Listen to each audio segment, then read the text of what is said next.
मित्रों, मैं हूं मनोज ओझा और आज फिर से एक नए वीडियो के साथ।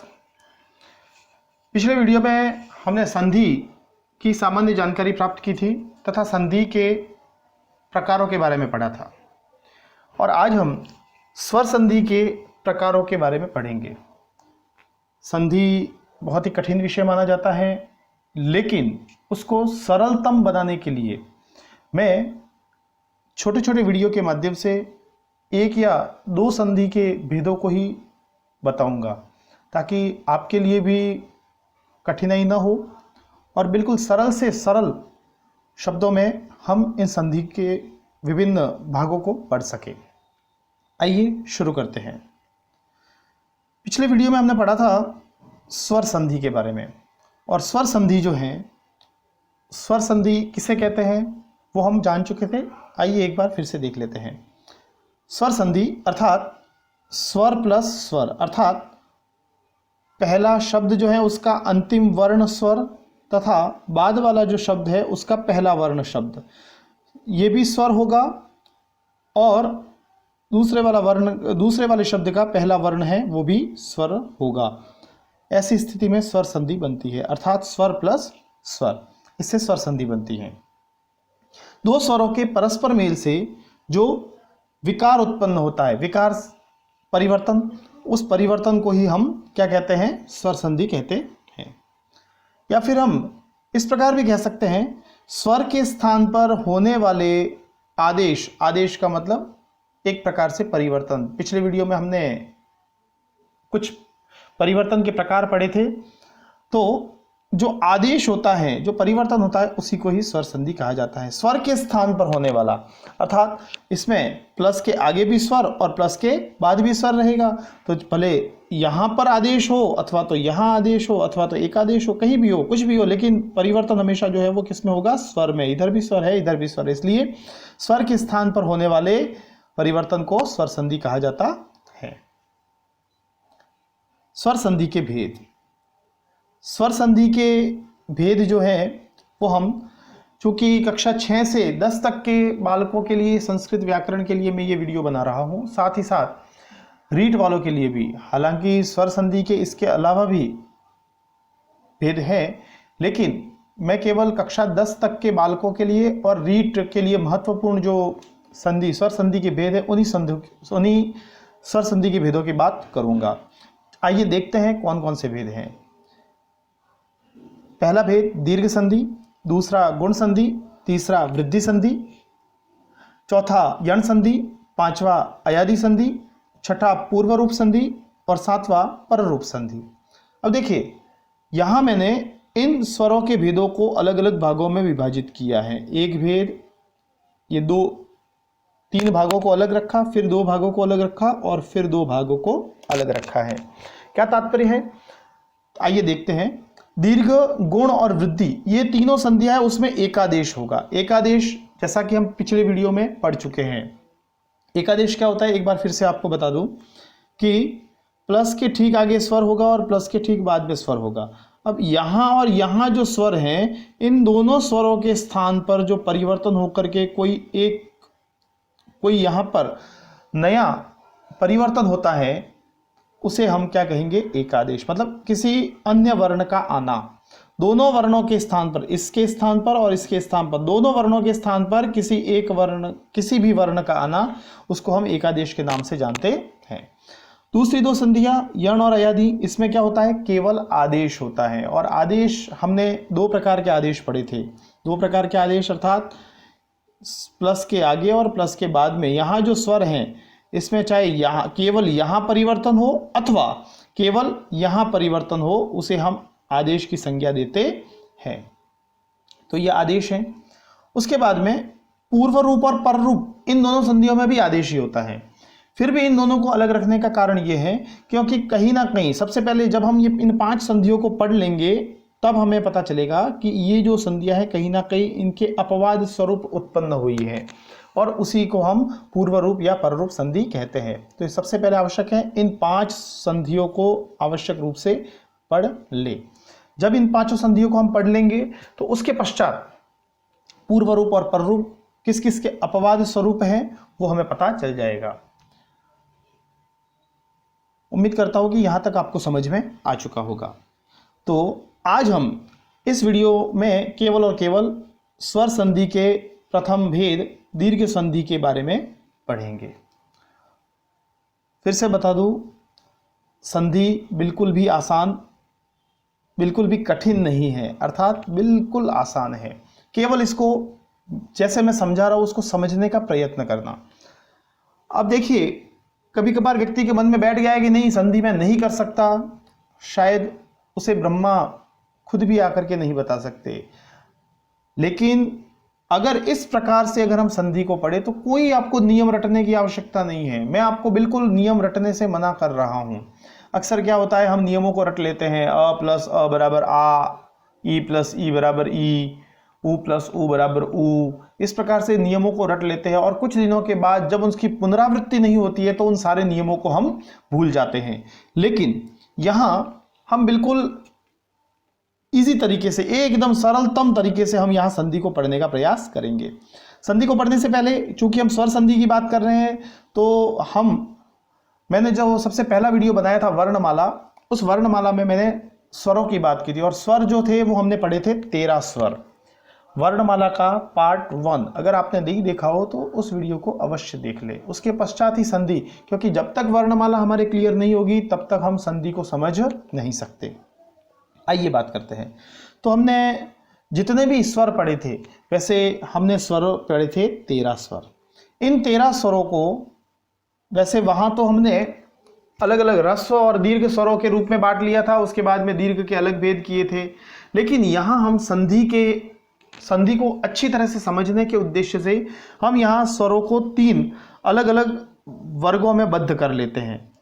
यहां बिल्कुल भी आपको कंफ्यूज करने का मेरा इंटेंशन नहीं है, आप समझिएगा। मैंने 13 के 13 स्वरों को यहां लिखा हुआ है, ये रहे 13 स्वर, और इन 13 स्वरों को मैंने संधि को सरलतम बनाने के लिए 3 भागों में विभक्त किया है, 3 ग्रुप में, आप ऐसे भी समझ सकते हैं।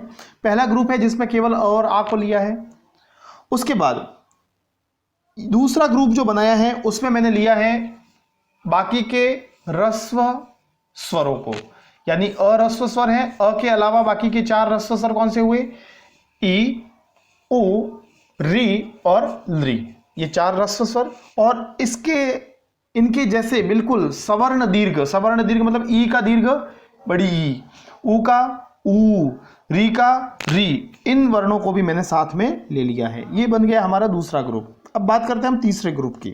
तीसरा ग्रुप है जो संयुक्त या मिश्रित स्वरों के रूप में जाना जाता है। इस प्रकार से मैंने स्वरों को 3 भागों में विभक्त कर लिया है, केवल संधि समझने के उद्देश्य से। आइए अब हम दीर्घ संधि का पहला भाग पढ़ रहे हैं। दीर्घ संधि, स्वर संधि का पहला भाग दीर्घ संधि। और दीर्घ संधि को पढ़ने के लिए सर्वप्रथम हमने जो यहाँ 3 भाग बनाए हैं, इसमें से इस तीसरे वाले भाग का उपयोग नहीं होता है। तो सबसे पहले तो आपको ये पता चल गया होगा कि ए, ऐ, ओ, औ, ये जो वर्ण है इनका दीर्घ संधि में उपयोग नहीं होगा। मतलब अब हमें यहाँ केवल पहले और दूसरे वाले जो हमने ग्रुप बनाए हैं उन्हीं की आवश्यकता पड़ती है। और इसके लिए कुछ नियम नहीं रटने, सीधा सा देखिए, बहुत ही सरलतम तरीके से बताया गया है। देखिए यहां जो ह्रस्व स्वर हैं और उसके समान दीर्घ स्वर, ध्यान से सुनिएगा, ह्रस्व स्वर और ह्रस्व स्वर के ठीक जैसा उसके समान दीर्घ स्वर जो है, उन दोनों स्वरों को हम आपस में जोड़ लेते हैं। संधि का मतलब क्या होता है, संधि का मतलब वर्णों को आपस में जोड़ना। और एक बात यही आपको मैं क्लियर कर देता हूं कि जब भी हम संधि को पढ़ेंगे तो संधि हमेशा क्या होती है, इन सारे ये जो मैंने स्वर लिखे हैं इन सभी स्वरों को सबके साथ जोड़ना। मतलब सबसे पहले अ को आप अ के साथ जोड़ेंगे, उसके बाद अ को आ से, फिर ई से, फिर बड़ी ई से, फिर ऊ से, फिर बड़ा ऊ से, फिर री से, फिर बड़ी री से, फिर ली से, फिर ए से, फिर ओ से, फिर आई से और फिर औ से। बस ये एक प्रोसेस पूरा हुआ। उसके बाद में फिर आ को अ से जोड़ना है, फिर आ को आ से ही जोड़ना है, फिर आ को ई से, बड़ी ई से, ऊ से, बड़ा ऊ से, री से, फिर यही प्रोसेस ई, ऊ, री, ली, ए, आई, ओ, औ सब में चलने वाला है। तो सर्वप्रथम हम दीर्घ संधि की बात करते हैं, और दीर्घ संधि में से पहले ही हम जान चुके हैं कि इन तीसरा वाला जो ग्रुप है उसका कोई उपयोग यहाँ नहीं है। बिल्कुल तीसरा वाला यहाँ जो ग्रुप है वो बिल्कुल उसमें से एक भी वर्ण नहीं आएगा।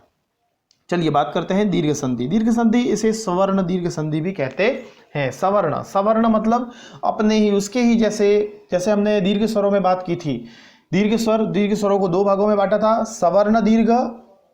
सवर्ण दीर्घ मतलब सवर्ण दीर्घ से तात्पर्य था अ के समान आ, फिर ई के समान बड़ी ई, फिर ऊ के समान बड़ा ऊ और री के समान बड़ी री। इनको हम सवर्ण दीर्घ कहते हैं। अब देखिए हम बात करेंगे यहां पर कि ये दीर्घ संधि के नियम कैसे बने। तो दीर्घ संधि के लिए यहां देखिए सबसे पहले हम लेंगे हमारे स्वर अ और आ, पहले वाले ग्रुप को। और पहले वाले ग्रुप में क्या करना है आपको, ये अ और आ लिया है, पहले अ को अ के साथ जोड़ो, उसके बाद अ को आ के साथ जोड़ो, फिर आ को अ के साथ जोड़ो और आ को खुद के साथ यानी कि आ के साथ जोड़ो। बस यही प्रोसेस करनी है। देखिए मैंने यहाँ नियम में भी यही बताया है कि अ को अ के साथ जोड़ा और अ को आ के साथ जोड़ा, फिर अ को आ के साथ और आ को अ के साथ जोड़ा। क्या हुआ, देखिए अ या आ प्लस अ या आ, हम इस प्रकार भी इस चीज को लिख सकते हैं। अगर फिर भी समझ में नहीं आए तो देखो और भी इसको इजी बनाने के उद्देश्य से यहाँ क्या लिखा हुआ है, अ प्लस अ, यानी अ को सबसे पहले मैंने अ को अ के साथ जोड़ा, उसके बाद में अ को आ के साथ जोड़ा मैंने, तो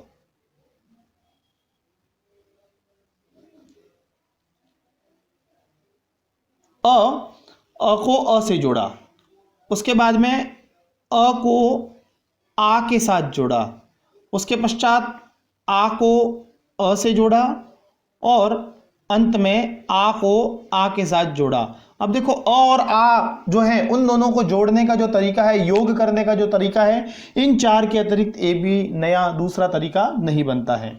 अब बात आती है इनको जोड़ना तो सही, लेकिन जोड़ने पर जो हमारा जवाब आएगा वो क्या आएगा। जैसे हमने पढ़ा था कि 1 + 1 2 होता है, गणित में तो हम ये जान लेते हैं कि 1 + 1 2 होता है। तो अ प्लस अ प्लस आ प्लस अ और आ प्लस आ ये मिलकर के क्या बनेंगे, जाहिर सी बात है संधि का नाम पढ़ लीजिए। संधि का नाम है दीर्घ संधि, और दीर्घ मतलब इनमें से जो दीर्घ है वो होगा। अब देखिए पूरे में हमें दीर्घ क्या लग रहा है, आ, तो इन चारों ही कंडीशंस में हमारा उत्तर जो होगा वो क्या होगा, आ। और यही मैंने लिखा है अ प्लस अ, ये दोनों मिलकर के क्या बन गए, अ प्लस आ बन गया, आ प्लस आ बन गया, और आ प्लस आ मिलकर के भी आ बन जाता है। आइए अगले नियम की बात करें। देखो पहले हमने अ को अ से जोड़ा, उसके बाद में बात करेंगे अब ई और ई की। तो देखते हैं, ठीक जैसे हमने अ और आ को जोड़ा है ठीक उसी प्रकार से ई और ई को भी जोड़ना है। पहले सर्वप्रथम हमने ई को ई से जोड़ा, फिर ई को बड़ी से जोड़ा, फिर बड़ी को छोटी से जोड़ा और बड़ी को बड़ी से जोड़ा। तो इसमें संधि का नाम क्या है, दीर्घ संधि। तो जो दीर्घ जो उत्तर होगा वही हमारा दीर्घ उत्तर रह जाएगा।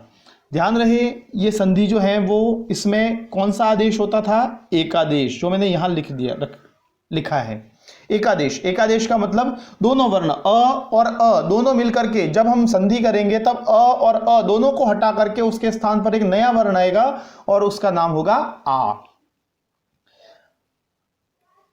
चलिए आगे बढ़ते हैं। तीसरी कंडीशन में देखो हमने अब तक अ को पढ़ लिया, ई को पढ़ लिया, अब बारी आती है ऊ और बड़ा ऊ की। तो आइए देखते हैं ऊ और बड़ा ऊ इसमें क्या होता है। ऊ और बड़ा ऊ में भी ठीक सेम वही प्रोसेस करनी है कि पहले ऊ छोटा ऊ को छोटा ऊ के साथ में जोड़िए, छोटा ऊ को छोटा ऊ के साथ में, फिर छोटा ऊ को बड़ा ऊ के साथ में, बड़ा ऊ को छोटा ऊ के साथ में और बड़ा ऊ को बड़ा ऊ के साथ में। इस प्रकार से जोड़ देने पर हमारे सामने उत्तर केवल और केवल बड़ा ऊ ही आता है। उसके बाद में बात करते हैं री और बड़ी री की। तो कंडीशन ऐसी भी बन सकती है अथवा इसको और अधिक हम डिटेल से पढ़ते हैं तो इस प्रकार से कंडीशन बन जाती है। री को री के साथ में जोड़ेंगे तो बड़ी री बनेगी, री को बड़ी री के साथ में जोड़ेंगे तो बड़ी री को री के साथ में जोड़ेंगे तो री, और बड़ी री को बड़ी री के साथ में जोड़ेंगे तो भी री ही आएगी। एक बार क्लियर कर दूं कि ये है री और ये है री। बड़ी री कैसी होती है? बड़ी री होती है, री कर दिया और इसके ठीक नीचे एक बार और ऐसे कर देंगे तो ऐसे बनती है बड़ी री। आशा करता हूं कि अब तक जो दीर्घ संधि के जो आपको नियम बताए हैं वो आपको समझ में आ गए होंगे। दीर्घ संधि में ए, आई, ओ, औ का कहीं भी स्थान नहीं होता। रही बात लृ की, तो लृ के बारे में वैसे उदाहरण बहुत कम ही मिलते हैं और लृ का दीर्घ होता भी नहीं है, इसलिए हम और कक्षा 10 तक के बालकों को ये चीज़ नहीं पढ़ाई जाती है। चलिए आगे बात करते हैं इनके उदाहरणों की। एक बार फिर से नियम को कंप्लीटली पढ़ ले हम कि अ आ के बाद अ आ आए तो आ हो जाता है। ई या बड़ी ई के बाद ई या बड़ी ई आए तो बड़ी ई हो जाता है। ऊ या बड़ा ऊ के बाद ऊ या बड़ा ऊ आए तो बड़ा ऊ हो जाता है। और री या बड़ी री के बाद री या बड़ी री आए तो बड़ी री हो जाती है। चलिए अब एग्जाम्पल के माध्यम से समझते हैं। अब देखिए पहला ही एग्जाम्पल है अद्यापि। कैसे समझेंगे इसको? देखिए अद्य प्लस अपि। अब देखिए संधि कहाँ होगी? सबसे पहले ये शब्द है और इस शब्द का सबसे अंतिम वर्ण द्य, इसमें अ है, अ की ध्वनि आ रही है और यहां सबसे पहला वर्ण अ। अब जब इन दोनों को मिलाएंगे, इस अ और इस अ को, तो हमारे पास जवाब क्या आएगा? सोचिए। हाँ, हमारे पास जो जवाब आने वाला है वो आएगा आ। और आ आते ही हम देखेंगे अ और आ। अब देखिए यहां हमने अ को बाहर निकाला तो यहां शेष क्या बचा? अ को बाहर निकाल लिया तो द्य जो है वो हलंत हो जाएगा। और यहां अ को बाहर निकाला, पीछे क्या बचा? पी, तो यहां पी आ गया, इसमें से पी शेष बचा। अब इस पूरे को जोड़ा तो हमारे पास जो जवाब आएगा वो क्या आएगा? अद्य। द्य में कोई स्वर नहीं है इसलिए द्य को हलंत किया, फिर अ और अ को जोड़ने पर आ बना और फिर पी। तो इस प्रकार से पूरे को जोड़ने पर जो हमारा जवाब आएगा वो क्या आएगा? अद्य के अंदर आ जोड़ दिया तो द्या और पी, अद्यापि। चलिए दूसरा उदाहरण देखते हैं। मुनि प्लस इंद्र।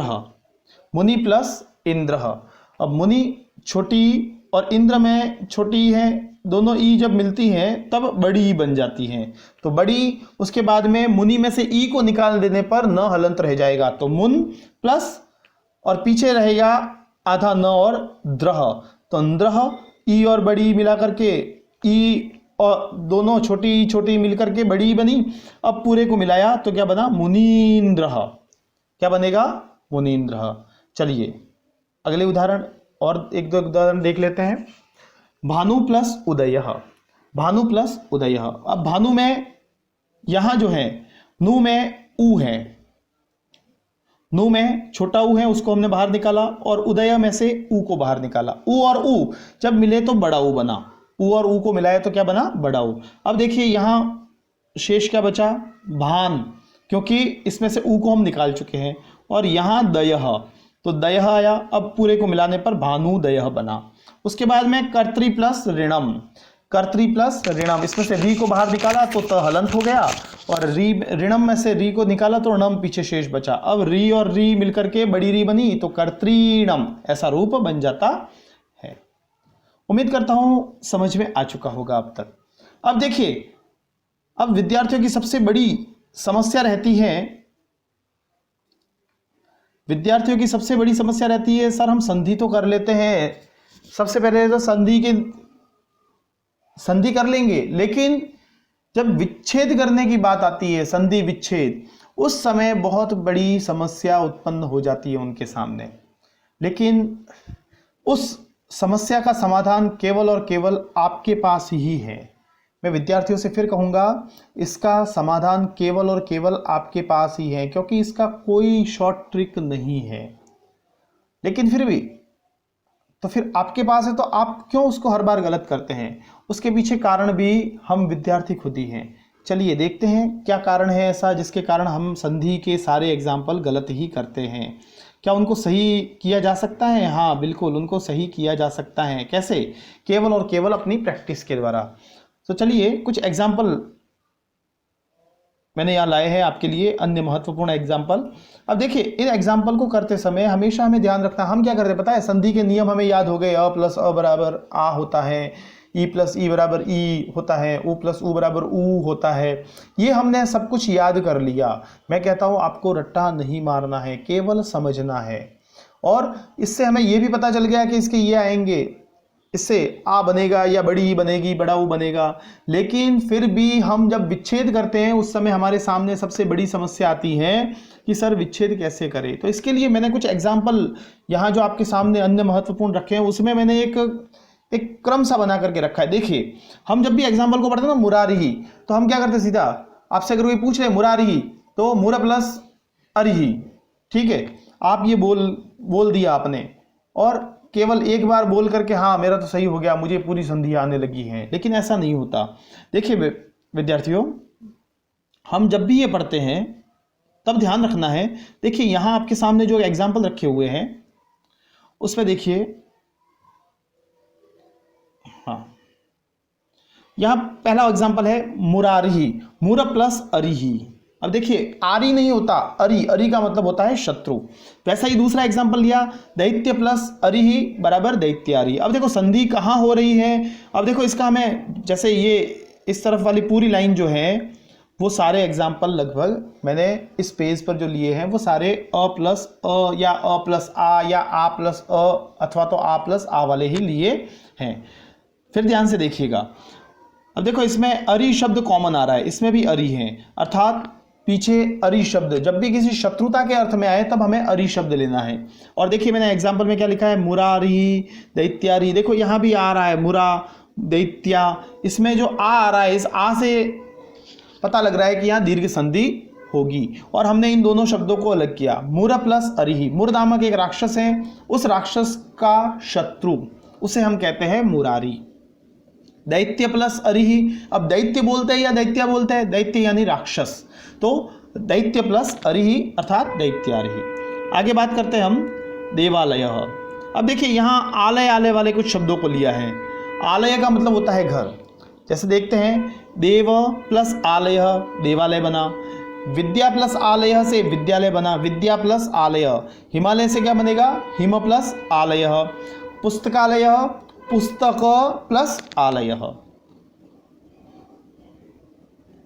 उसके बाद में बात करते हैं हम, जैसे यहां अर्थ शब्द आया है, अर्थ या अर्थी, तो यथार्थ, यथा प्लस अर्थ, परमार्थ, परम प्लस अर्थ, परम शब्द है। विद्या प्लस अर्थी, विद्या प्लस अर्थी, अब विद्या नहीं होगा, विद्या प्लस अर्थी होगा। उसके बाद में शब्द आए हैं अभ्यास, विद्याभ्यास, वेदाभ्यास, विद्या प्लस अभ्यास, वेद प्लस अभ्यास, ज्ञानार्जनम, ज्ञान प्लस अर्जनम, शस्त्रागार, शस्त्र प्लस आगार। विद्यार्थियों मैं आपसे फिर से एक बार कहना चाहूँगा कि हम क्या करते हैं, जल्दबाजी में केवल उदाहरणों को पढ़ लेते हैं लेकिन उसकी मूल प्रकृति को नहीं पहचान पाते। बस हमें यहाँ सारे एग्जाम्पलों को पढ़ते समय यही चीज़ ध्यान रखनी है, अरि शब्द अरि आता है न कि आरी। आलय शब्द अलय नहीं होता, आलय होता है। अब देखिए यहाँ भी आगे के शब्द जो है उनमें भी हमें ध्यान रखना है।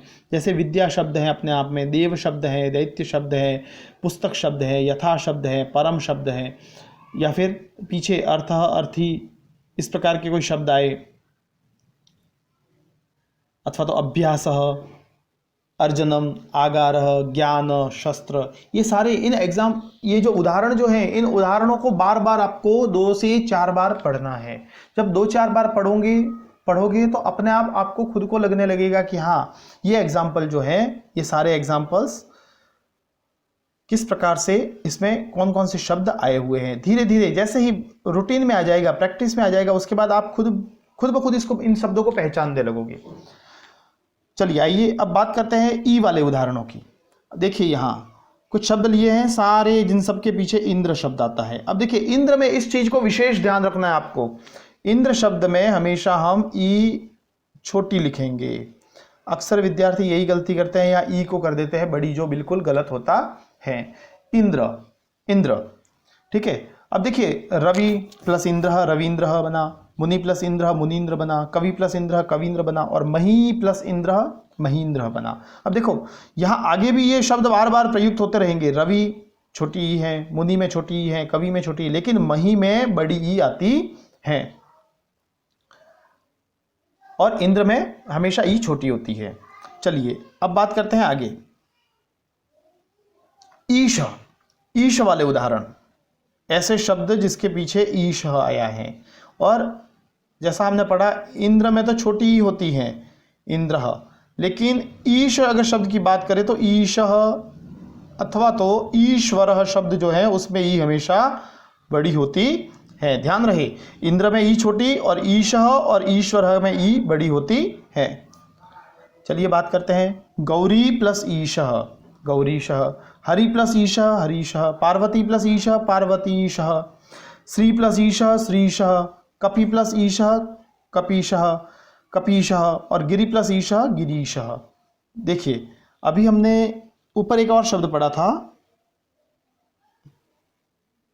कवि, कवि और कपि। देखो दोनों शब्दों में समानता है और दोनों ही शब्द छोटी ई से शुरू होते हैं। गौरी, श्री या लक्ष्मी, पार्वती, ये सारे स्त्रीलिंग शब्द हैं और ये सारे स्त्रीलिंग हैं और ईकारांत हैं, और बड़ी ई वाले शब्द सारे स्त्रीलिंग ही होते हैं। तो ध्यान रखना है, गौरी शब्द जो है वो बड़ी ई की मात्रा वाला है, पार्वती बड़ी ई की मात्रा है, श्री बड़ी ई की मात्रा है, लक्ष्मी बड़ी ई की मात्रा है। बाकी हरि देख लो छोटी ई की मात्रा, कपि में और गिरि में भी छोटी ई की मात्रा है। उसके बाद ईश्वर की बात करें तो लक्ष्मी प्लस ईश्वर लक्ष्मीश्वर, कवि प्लस ईश्वर कवीश्वर, उसके बाद वाणी प्लस ईश्वर वाणीश्वर, और एक इच्छा शब्द आता है। इच्छा शब्द में ई छोटी होती है। ध्यान रहे, अब तक हमने विशेष तौर पे ई वाले पीछे जो शब्द आए हैं उसमें इच्छा और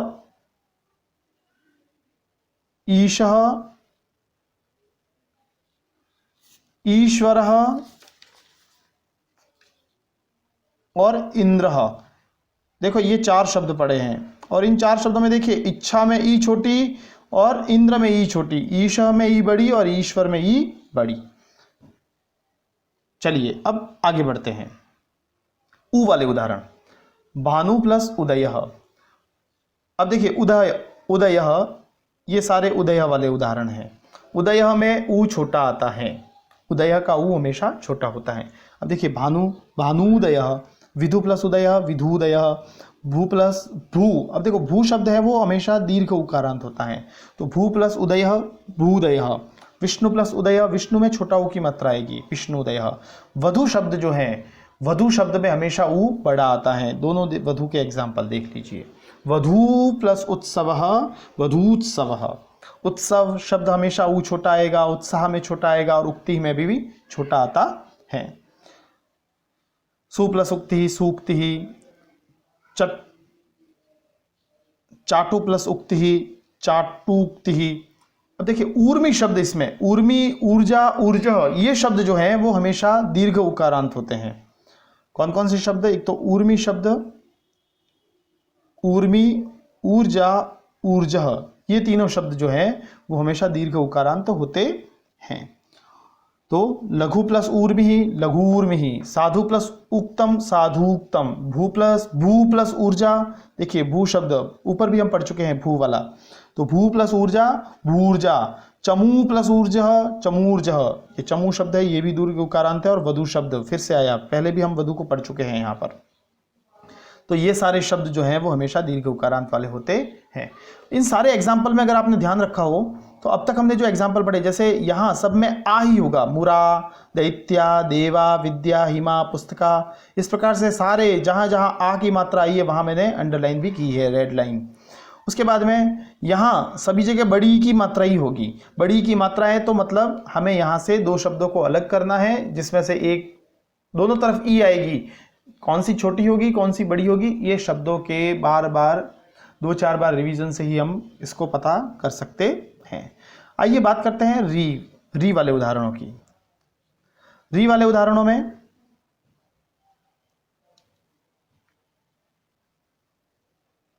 कर्तरी प्लस ऋणम। अब देखिए ऋणम वाले सारे उदाहरण, ऋणम शब्द जो है, अब देखिए यहाँ आपको ज़्यादा टेंशन करने की बात नहीं है, क्योंकि लगभग यहाँ जितने भी एग्जाम्पल आएंगे पीछे, वो लगभग ज़्यादातर एग्जाम्पल जो है वो सारे छोटी री से संबंधित ही होंगे। हाँ, जब संधि होती है तब इसमें बड़ी री बन जाती हैं, इस चीज़ को विशेष ध्यान दें।